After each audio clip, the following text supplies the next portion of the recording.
আসসালামু আলাইকুম।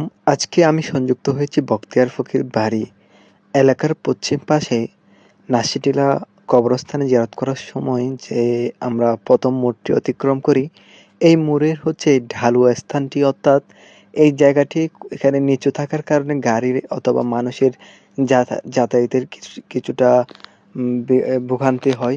এই ভোগান্তি দূর করার লক্ষ্যে এখানে স্থানীয়রা তাদের নিজস্ব উদ্যোগে তাদের সবাই মিলে টাকা পয়সা দিয়ে তারা এখানে তার সমস্যাটা সমাধান করার জন্য কাজ করে যাচ্ছে। আসলে এই কাজটা দেখে আমার খুব ভালো লাগলো। কেননা এলাকার এরকম ছোটখাটো যত প্রকার কাজ রয়েছে, এগুলো যদি সবাই মিলেমিশে সুন্দর করে করে, তাহলে এখানে সমাজ হোক বা যেকোনো জায়গার মানুষেরা যদি এরকম একতা বা ঐক্যতা থাকে, তাহলে সমাজে বা যেকোনো ক্ষেত্রে এই সবকিছু সুন্দরভাবে পরিচালিত হবে বলে আমি বলতে পারি এবং বিশ্বাসও করি এবং আশাও করি। তাহলে সাথে আমি এখান থেকে দেখে আরেকটা জিনিস ভালো লাগলো, এখানে ছোট বড় সবাই একসাথে কাজ করতেছে এবং এখানে সবাই কিন্তু কোনো টাকার স্বার্থে করতেছে না।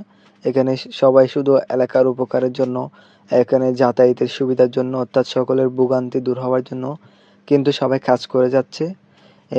পরিশেষে হচ্ছে এখানে অনেক কিছু টাকা পয়সা এবং পরিশ্রমের প্রয়োজন হলেও কিন্তু এটা এলাকার সকলের ভোগান্তিটা দূর হয়ে যাচ্ছে একত্রে, এবং এটা হচ্ছে সকলের জন্য অনেক উপকার এবং ভালো কাজ বলে আমি মনে করি।